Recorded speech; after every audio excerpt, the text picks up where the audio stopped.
Troisième et dernière partie de l'Africa Newsroom. Nous sommes toujours en compagnie de Bamari Jean-Maurice, ingénieur, Makaila Gebla, journaliste blogueur, et de notre éditorialiste Jemal Taleb.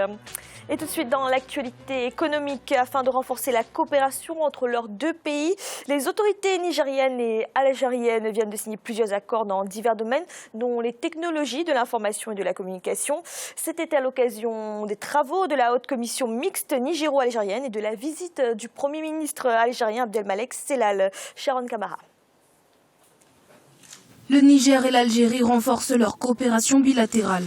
En marge de la 11e session de la réunion des experts de la commission mixte nigéro-algérienne de coopération qui s'est tenue à Niamey, la capitale nigérienne, mardi 14 mars, les deux pays ont signé plusieurs accords, dont un sur la création d'un conseil des affaires nigéro-algérien. Objectif, imprimer une nouvelle dynamique aux relations bilatérales par l'identification de nouveaux axes de coopération. La détermination de nos deux pays à développer une coopération féconde, diversifiée et mutuellement avantageuse doit en effet se traduire à présent par la mise en œuvre de projets concrets destinés à tirer profit de nos potentialités et de nos complémentarités. Les chambres de commerce des deux pays joueront un rôle crucial pour faciliter les occasions d'affaires entre les opérateurs économiques. Pour ce faire, un mémorandum a également été signé dans des domaines comme la sécurité, les TIC, les télécoms et l'emploi. L'ambition d'aider son économie à sortir et avoir un espace de croissance à partir d'un pays qui n'a pas les moyens, le Niger, mais dont aussi l'économie a besoin d'aide d'encadrement dans tous les domaines, et je crois que c'est du gagnant-gagnant dans cette coopération. Depuis un certain temps, le Niger et l'Algérie renforcent leur coopération bilatérale dans divers domaines. Les accords signés ce 14 mars ont vocation à instaurer désormais un partenariat plus que privilégié entre les deux pays. Gemma, le Niger et l'Algérie sont deux pays qui ont entretenu des relations un peu en dents de scie. Que peuvent s'apporter ces deux pays ? Tellement de choses. Ce sont deux pays qui ont une frontière importante, qui font face à peu près aux mêmes difficultés, en tout cas du point de vue sécuritaire, et qui sont capables d'apporter à eux-mêmes et aux pays du continent africain des données considérables. Quelqu'un, il n'y a pas longtemps, parlait d'un sujet a trait à la ligne de chemin de fer entre Alger et Niamey, qui a existé du temps de la colonisation, qui va même jusqu'à Lagos dans sa déclinaison la plus importante.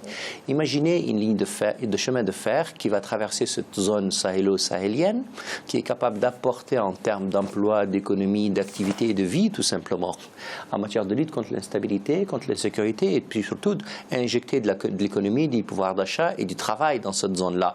Et l'Algérie et le Niger sont naturellement capables de le faire. Mais pas seulement ça. L'Union européenne, parmi les choses les plus intelligentes qu'elle a inventées, c'est qu'elle a appelé la coopération renforcée. C'est-à-dire que des pays membres de l'espace européen sont capables entre eux de développer parce que le développement de la coopération entre eux bénéficie aux autres. Si l'exemple du Niger et de l'Algérie était capable de se multiplier sur le continent africain, parce que ces deux pays qui n'ont pas forcément la même économie, qui ont des problématiques similaires. C'est-à-dire que le Niger, dans sa frontière, au-dessus de son désert du Ténéré, a à peu près les mêmes problématiques que la région de Tamanrasset jusqu'à Pliba. Et donc, une complémentarité, une vie économique importante entre cette région-là est capable de donner, encore une fois, un avenir considérable à ces zones-là. Mais je n'en aurais pas fini parce qu'encore une fois, ces deux pays-là ont une histoire, vous l'avez dit, tumultueuse, mais proche. Et ils sont capables, encore une fois, parce que l'Algérie signe là son vrai retour sur le continent africain qu'elle a abandonné de ces derniers temps, et donc la concurrence avec le Maroc est telle qu'elle a besoin d'injecter encore une fois de la nouvelle espérance et de la nouvelle dynamique africaine dans sa coopération sud, alors que c'est un pays qui est historiquement assez présent sur le continent africain. Et donc, si demain ces deux pays sont capables de se compléter, et à titre d'exemple, si les raffineries de pétrole algériennes, le Tchad, le Niger en a un peu, mais pas suffisant. Il a une raffinerie qui a des difficultés et qui est capable, encore une fois, de se renforcer. Si deux pays étaient capables de développer une coopération économique dans le domaine du pétrole, et pas seulement de la sécurité, dans le domaine de l'agriculture, dans le domaine des transports, notamment ferroviaires, je le disais ce matin, vous aurez là, encore une fois, des capacités considérables de développement de la région. Makaila Gebla, vous pensez que l'Algérie a raison de se tourner encore plus vers l'Afrique ? Mais écoutez, la coopération sud-sud, aujourd'hui appelée coopération bilatérale, a été toujours souvent le souhait de l'ensemble des acteurs acteurs politiques africains et les dirigeants africains. Et l'Algérie est un grand pays qui peut apporter une impulsion économique, notamment dans les rapports avec le Niger. Taleb, tout à l'heure, évoquait la question liée à la frontière. Non seulement ça, la question liée aux populations communes. Vous savez, le nord du Niger a la même population qui sont au sud de l'Algérie. Donc je pense qu'effectivement, c'est une volonté politique commune entre les deux États, entre les deux chefs d'État ou bien les dirigeants de ces pays, qui puissent quand même améliorer les conditions, surtout du côté du Niger, je vois un peu, parce que par le passé, l'Algérie a souvent accueilli des étudiants nigériens ayant obtenu des bourses et qui ont été formés en Algérie. Aujourd'hui, je pense que cette expertise va vraiment aider à améliorer les conditions de vie, non seulement au niveau sociétal, mais au niveau effectivement économique, et ça ne peut que grandir effectivement les rapports et la coopération sud-sud, la coopération multilatérale, bilatérale sur le continent africain. Mais Jean-Maurice, cette relation entre l'Algérie et le Niger, elle vous paraît équilibrée? Mais si, parce que l'Algérie a une forte présence au niveau de l'Afrique en général. Il y a un certain moment, ils se sont repliés sur eux-mêmes parce qu'ils ont connu la période de terrorisme intérieur qui a complètement fait exploser toute leur économie. Il a fallu se restructurer en interne pour pouvoir mettre de l'ordre et arriver à pouvoir tendre la main à d'autres. Aujourd'hui, ce problème est en partie, je ne dirais pas résolu, mais qui est en partie contenu. Donc, ça permet à ce que l'Algérie puisse maintenant apporter sa technologie, parce qu'en Algérie, au point de vue technologique, ils sont très très bien avancés. Et si on arrive à mettre en place un chemin de fer qui partirait d'Alger jusqu'à, je dirais, au Cap, eh bien, ça serait vraiment quelque chose de génial, parce que le déjà par Lagos. Voilà, Lagos, c'est déjà pas mal, parce que ça apportera beaucoup de choses et permettre à ce que, et également au niveau des télécoms, l'Algérie est beaucoup en avance. Ils ont également cette facilité. Aujourd'hui, le continent africain, dans le domaine de la téléphonie, est beaucoup avancé par rapport même à l'Europe, parce qu'aujourd'hui, on peut payer avec les téléphones en Afrique. Donc, envoyer de l'argent par le système téléphonique. Donc, l'Algérie a cette prise en main au niveau technologique qui peut servir également le continent africain. Merci. Dans l'actualité également, la croissance économique du Congo devrait progresser de 1% en 2017 après une récession de 2,1% en 2016. Une bonne performance due à une augmentation de la production pétrolière. Cette hausse de la production d'or noir sera portée par l'entrée en activité du champ pétrolier à Siamo Victoria Sedi.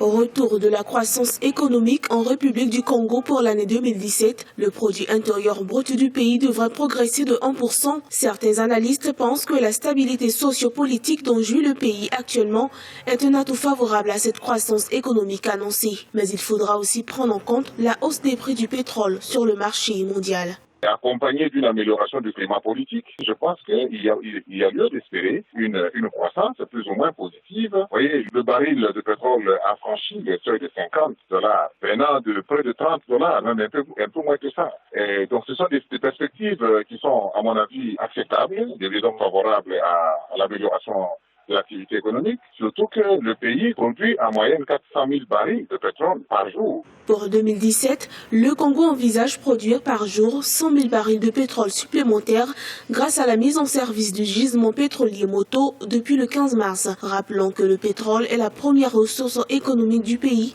avec une contribution de 60% environ au produit intérieur brut. Le Congo-Brazza produit une bonne quantité de pétrole par rapport à sa population. Vous savez que c'est un des pays qui a, du moins en Afrique centrale, l'un des meilleurs PIB par habitant. En plus de cela, il faut ajouter que le Congo-Brazzaville a un taux d'épargne avoisinant 30%.